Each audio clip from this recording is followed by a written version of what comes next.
Hi Aquarius, welcome to Higher Source Tarot for your tarot predictions for the year of 2022. This is a tarot reading for all Aquarius, Sun, Moon, Rising, and Venus. Thank you to all of you for your support of the channel over this last year and a half or so. It means the world to me. I love tarot. Tarot is part of who I am. I've been reading cards a long time. And I absolutely love doing it this way and sharing your energy with you. So I appreciate you. And if you are new here, welcome to you. I post new readings every Friday, then again on Monday. So if a reading doesn't resonate, come back in a couple of days, or don't ever try to force a reading, or look on Mondays too, because the style of reading is different every week. So this week I am doing a yearly reading, which I only do one time a year. Other weeks it's a love reading, there's a pick a card reading, there are quarterly readings that I do and monthly readings. So there's always something different. And if you like tarot and you like the channel, I would love to invite you to subscribe to Higher Source Tarot. All right, what advice do you have for Aquarius for 2022, please? What does Aquarius need to know for their highest and best good? What messages do you have for Aquarius, please? Sun, Moon, Rising, and Venus. All right, we'll begin here with the tarot. We'll have an oracle card reading, and then we'll have a message from Louise Hay at the end. All right, so we're going to go month by month. We begin with January. You've got the 9 of Pentacles. February is the 6 of Pentacles. March, we've got the Knight of Swords. April, the Ace of Pentacles. In May, you've got the Hanged Man. June, you've got the 3 of Swords. July, I feel like I haven't seen the Emperor in a long time. August, you've got the 2 of Swords. And interesting, a lot of swords showing up here. In September, you've got the 4 of Swords. You've got the Moon in October, the Queen of Cups here in November. And in December, you've got the 6 of Cups. Now, the bottom of the deck. So there definitely is something with thinking going on here. Thinking versus action, I feel like. You've got here, of course, air is your element. So I don't want to make it sound negative by any means. But there's definitely something with thinking here. You've got air, you've got Aries, you've got Pisces here, and you've got here water and earth too, of course. So the nines of, so that we've got the 9 of Swords here.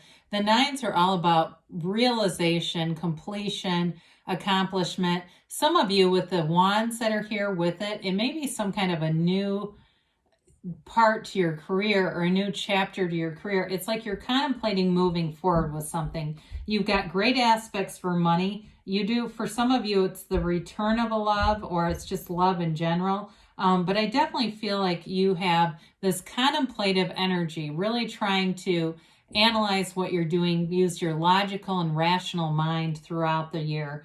Now, the Page of Wands here, he is an uplifter. He's ready to go. He doesn't think through much. He's out to have fun.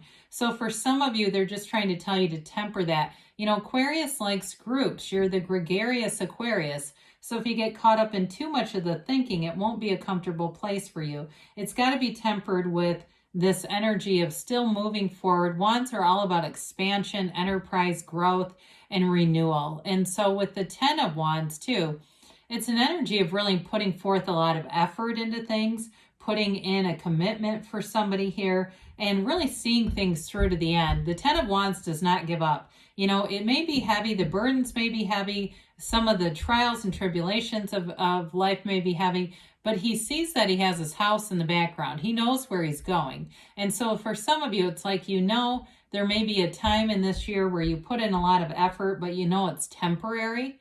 It's like it's not a long-term kind of an energy because we can't stay in 10 of Wands for too long or it becomes exhausting. So for some of you, you may start off the year single. That's a possibility. It doesn't have to be, but with the single lady card, you're very attractive. The single lady, the 9 of Pentacles, is not a card of being sad at all. 9s are all about attainment, goal accomplishment, and new beginnings. She knows exactly who she is. So some of you, it's just an indication that as you begin the year, you know where you're going. You're very clear about this. She stands in a lavish garden. She lives in luxury. So for some, you're going to have nice aspects for money and also to travel here throughout the year. I do feel like you have to be a little careful in the summer months with money and with just if there are issues with making plans and things like that. I do see that as a possibility. But with the Nine of Pentacles, there's no lack conscious here. It's all about new opportunities. For somebody too, if you're moving in the first part of the year, it's an upward move where you really do feel like you're in a place of making gains. And so with the Six of Pentacles being right next to it, you've got not only the earth energy here, but also that balance, the Libra scales balanced out here too. With the Six of Pentacles, sixes are all about harmonizing. It's bringing people together. So you may find that you're sort of this mediator in a situation. It could be related to work. You also maybe, if you're the one in your house that deals with financial issues, if that's you too, again, it could be related to a move for some of you or a bigger purchase where you're working out details. It's like you're working out details with people. Now with this, though, there's a reciprocity here. So there is a give and a take and a nice flow in February. So again, for some of you, you may have a small trip too in February or some kind of a weekend getaway, but it feels really nice. So if somebody wants to take you away, let them do it. You know, as long as you have an interest in them. I mean, we don't do it just out of nowhere, like you've got no interest in the person. But with this, I feel like somebody here in February, they want to do nice things for you. Certainly could be a Valentine, could be a secret admirer who's just doing nice things to kind of, you know, stick their toe in the water, get a temperature reading. They're trying to figure this out. That may also be it. So into March, we've got this Knight of Swords coming in. So you've got all earth in the first quarter of the year, except for him. Now, Knights have good intentions. They really do. They're all about service and societally oriented. And with this, there may be a turn of events here where you're kind of the mouthpiece or the person who pushes something forward. He does have a bit of a pushy energy, but it's like you also, I feel like it's going to be up to you to get some things done. It may be even in a relationship. If there's somebody here, it could be an earth sign, Taurus, Virgo, Capricorn, that they're not moving along very quickly. You may be the one that initiates the conversation of where is this going? Because the Knight of Swords can be rather impatient. It is quick and sudden communication moving in. So for some, if it's been something with the 9 and 6 of Pentacles is about moving in a house, you may get a turn of events that happens very rapidly, but it does move things forward here. So with this, you end up into April with the Ace of Pentacles. We love to see this because the Ace of Pentacles are new opportunities, new resources in the material. So it can be the physical body and feeling good. If there was something with the Knight of Swords that affected you physically, this Ace of Pentacles comes in to stabilize everything.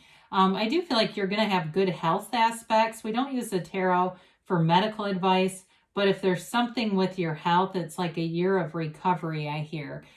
With the Ace of Pentacles, though, it's a new chapter that brings in fortunate events with both love, money, and health. All, not really both, all three. So again, it's a long-term commitment. So if it's a relationship, there's long-term stability, but in a job too. Anything that happens, if there was something with the Knight of Swords, like somebody gets fired or something like that, it's going to open a door for you. Not that we want somebody else's loss to be your gain, but in this case, it may be.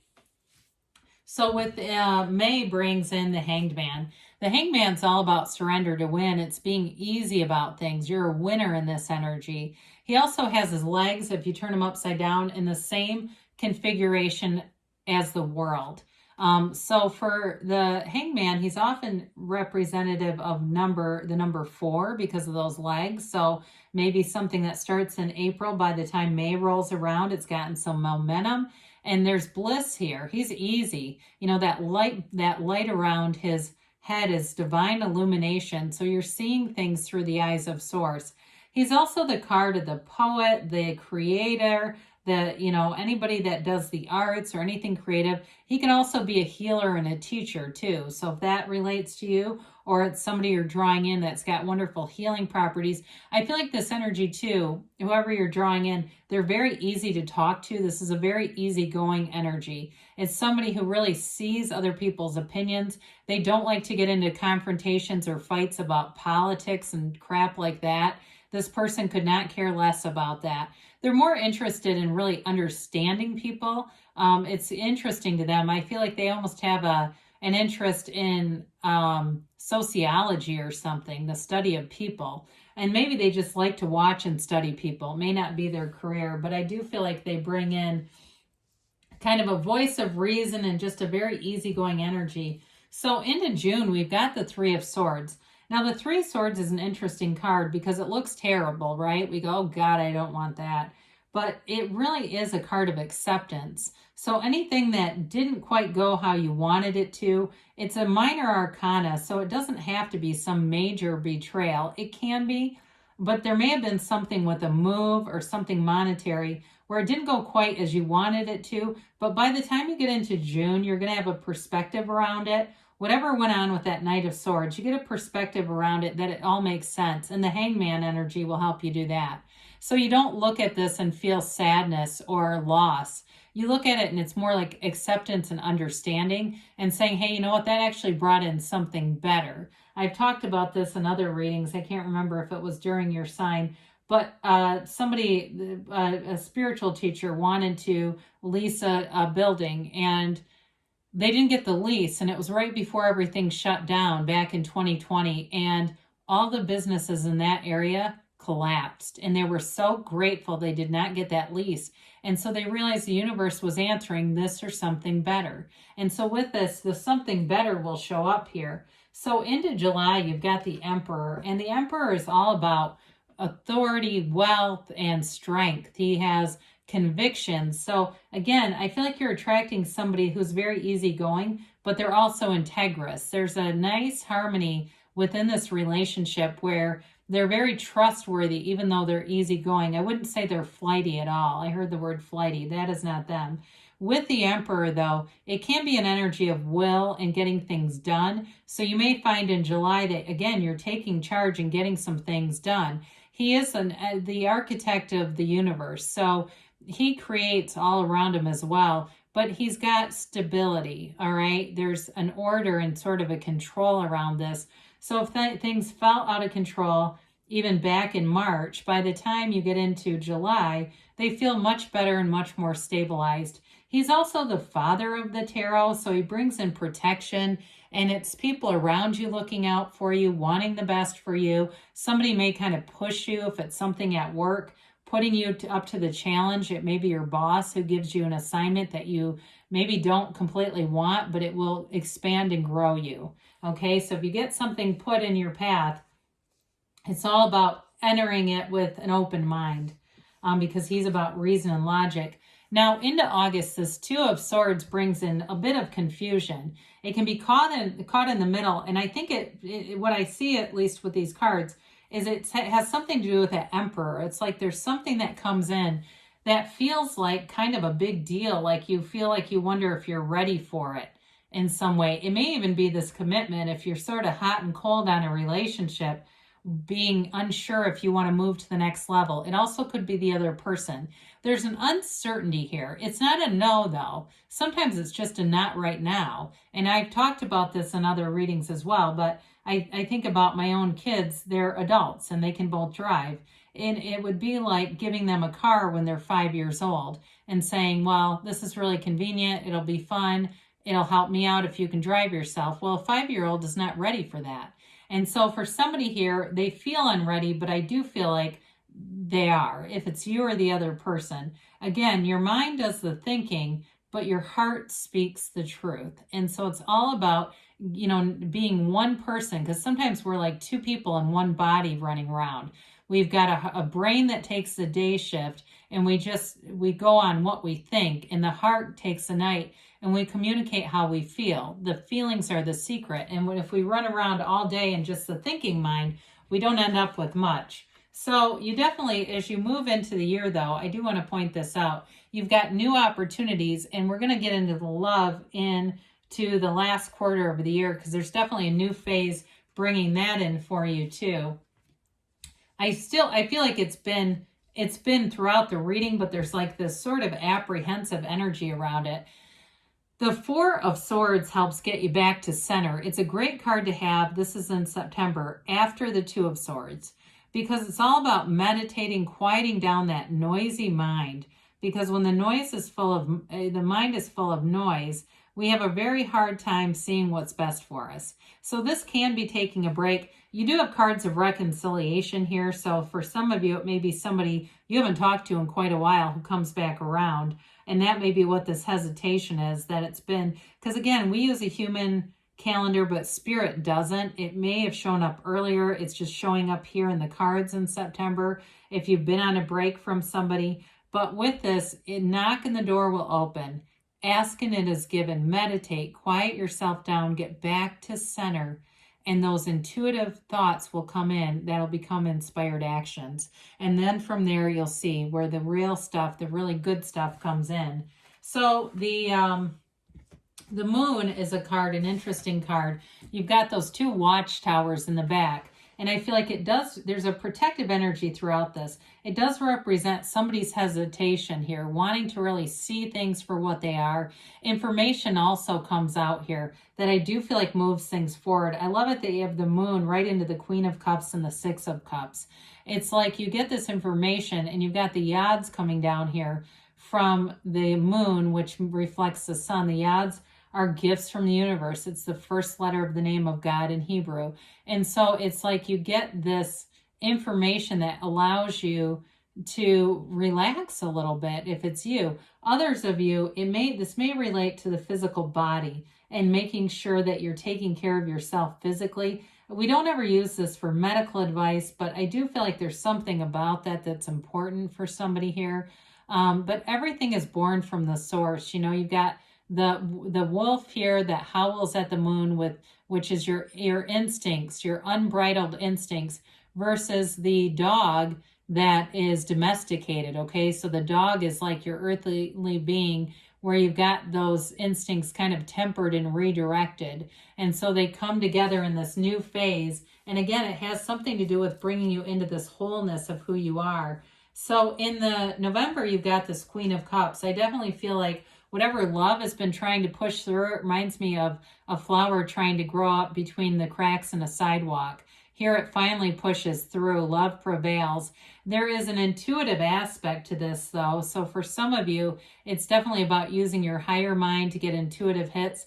But there's great compassion and love here. It's an energy of forgiveness, of feeling very open-hearted, like not having any resistance. So I like that with the kind of not overthinking, but the analysis that's been going on. This is just following your heart. So you get to this point and it's like you kind of let your guard down, or it's the other person, and it's time to really move forward in love without any second guessing. So with the Six of Cups, this is an energy of feeling sentimental. It's nostalgia. For some of you in December, there may be holidays that you celebrate, and it's getting together with your family, and it brings in that sense of nostalgia and just feeling a close connection with people from the past. Others of you, though, it is a love interest that comes back. I will say that. The Six of Cups, though, there's a joyful energy about it. It's a reciprocal energy. You've got two sixes here. I think it's just two. Yeah. And it's taking care of each other with kind of a sweetness and empathy. There's compassion in the reading. And it's that sort of that joy of being in the journey, the joy of being in love. And from there, you head into I like it that you head into 2023 on this lighter, softer note. So I do feel like some of the energy that you have going on here it's like it's balancing between using the mind and blending the spirit, but there are gains here for sure. And there is definitely a change of heart. I do see that. And it allows you to move forward. All right, so we'll get a timeline here for Aquarius. And a yes, no, maybe. Then we'll hear from Louise Hay. All right, you've got let go. I haven't seen this in a long time. Let go and let the universe, let go, let God, however you want to say it. It's one of the great paradoxes. When we let go, we receive. So sometimes when we got too many swords, or a lot of them, we're in the thinking mind so much that it's hard to receive. But as you let go and relax, you will. They say improving health. Now, this may be spiritual health as well. It could be physical, it could be spiritual. You know, we need a strong physical body to house our spirit, right? So we don't get bogged down in the physical, and it allows our spirit to grow. You've got no need to worry. So there's definitely no need to worry. If there are, you know, again, there's only 3 different energies really that show a bit of thinking. But again, there's acceptance with it. So you've got perfect timing. So you're in alignment with this kind of energy. And you've got don't stop. You've got perfect timing. Don't stop, Aquarius. So Louise Hay comes in, and Louise says, I practice loving kindness towards everyone, including myself. Well, you get what you are. And if you practice loving kindness, that is what you are. Are you as kind to yourself as you are to others? Finish this thought. One way I could be kinder to myself is, and it's all about self-care and taking care of yourself. Well, good things are on the way for you, Aquarius. I love you, and I'll be back again soon.